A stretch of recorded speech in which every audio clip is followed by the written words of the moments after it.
Parliament নির্বাচন আগামী দেশটা কোন আইনে চলবে, কোন বিধানে চলবে, এদেশ কোরআন ও সুন্নাহর আইন চলবে কি চলবে না, ডেমোক্রেসি চলবে না, সোশ্যালিজম চলবে না, ক্যাপিটালিজম চলবে না, কমিউনিজম চলবে না, সেকুলারিজম চলবে, আব্রাহাম লিঙ্কনের আইন চলবে না, মৌসুদের আইন চলবে না, অ্যারিস্টটলের আইন চলবে না, মন্টেস্কুর আইন চলবে না, লক না রুশ আইন চলবে, সেইটা সিদ্ধান্তকারী পার্লামেন্ট নির্বাচন।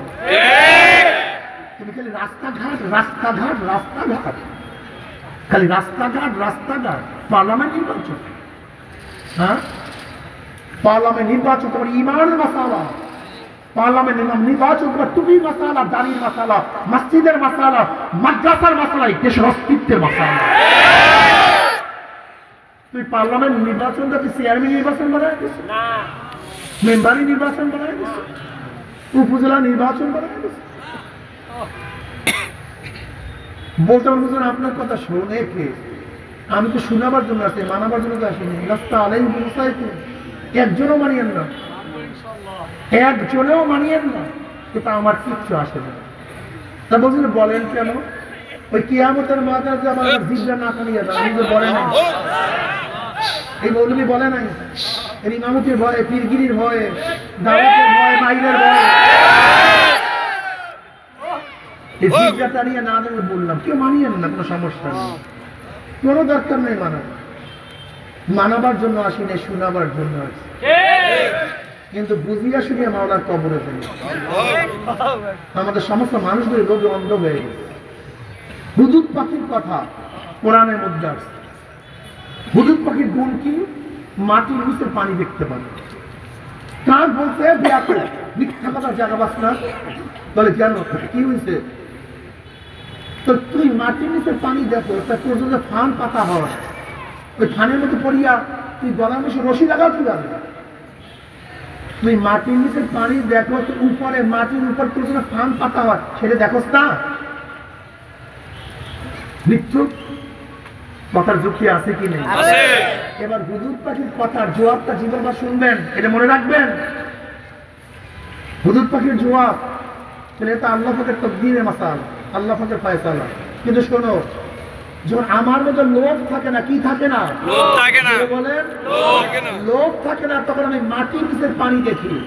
কিন্তু যখন পুঁটি মাছের লোভ আমার মধ্যে চলে আসে, কিসের মাছের?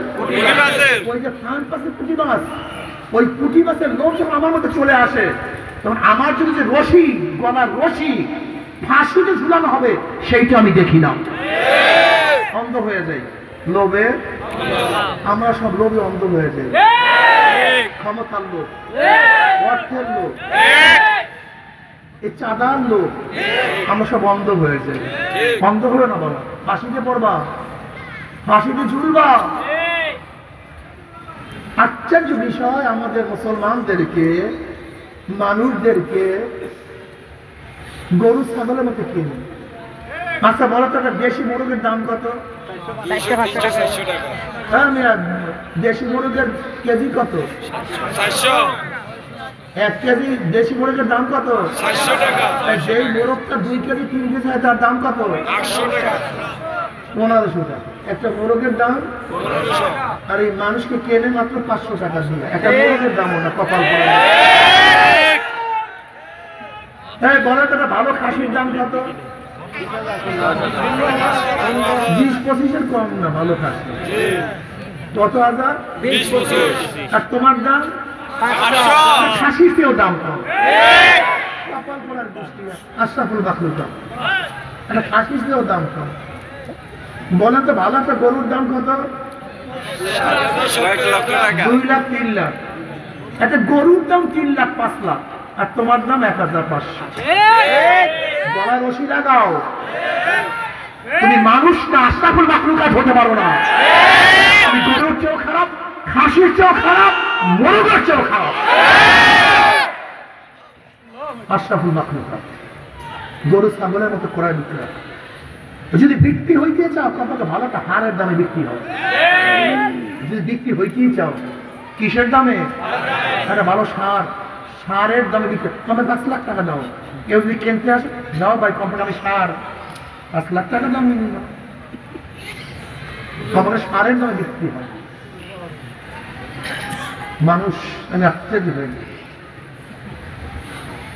আজকে দুনিয়ার জন্য ইমান ইসলাম বিক্রি করি, আমরা দুনিয়ার জন্য ইমান ইসলাম আর আমার ইমান ইসলামের জন্য দুনিয়া বিক্রি করি। ইমান ইসলামের জন্য বাড়ি ছাড়ছে, ইমান ইসলামের জন্য ঘর ছাড়ছে, ইমান ইসলামের জন্য জমি ছাড়ছে, ইমান ইসলামের জন্য স্ত্রী ছাড়ছে, স্বামী ছাড়ছে, ইমান ইসলামের জন্য নিজের বাড়ি ঘর ত্যাগ করিয়া হিজরত করিয়া চলিয়া গেছে। ইমান ইসলামের জন্য নিজের জীবনটাকে অকপটে আল্লাহর রাস্তায় বিদায় দিছে। তার ইমান ইসলামের জন্য সব কিছু ত্যাগ করছে, আর আমরা দুনিয়ার জন্য ইমান ইসলামকে ত্যাগ করি। এ আমার যুবক বাবারা, এ আমার মুরব্বী বাবারা, এ আমার পর্দায় মা বোনেরা, বাবারা আমার ফের রাগ করিও না, আমার ফের রাগ করিও না। তুমি তোমার কবরে রওনা করছো, আমি আমার কবরে রওনা করছি। তুমি তোমার কবরের জবাব দেবা, আমি আমার কবরের জবাব দেব। উমর ইবনে খাত্তাব রাদিয়াল্লাহু আনহু হাসিবু ক্বাবলা আন তুহাসাবু, তোমার কাছে হিসাব নেওয়ার আগে তুমি তোমাকে হিসাব নাও। তোমার কাছে হিসাব নেওয়ার আগে তুমি চোখের কাছে প্রশ্ন করো, চক্ষু তুমি নেকের কাজ বেশি করছো না গুনার কাজ বেশি করছো? ওরে কান তুই কি নেকের আওয়াজ বেশি শুনছো না গুনার আওয়াজ বেশি শুনছো? ওরে হাত কত গাঁজার কলকি স্পর্শ করছো, কত মদের পেয়ালা ধরছো? ওরে হাত কত খুন করছো, কত জুলুম করছো, কত চুরি করছো, কত ডাকাতি করছো? ওরে হাত অন্যায়ভাবে কত মহিলার গায়ে হাত লাগাইছো? ওরে পাও তুই কি নেকের দিকে বেশি হাসছো না গুনার দিকে বেশি হাসছো? গুনাহ যা করছো তওবা করতে পারছো কি পারো নাই? আবার তওবা যা করছো আমার মাওলায় মাফ করছে কি করে? খবরদার হিসাব নিকাশ না মিলাইয়া কেউ মাওলার কবরে যাইও না। এ যুবক বাবারা, মুরব্বী বাবারা, দুনিয়া থাকার জায়গা না আগেকার কেউ থাকতে পারে নাই।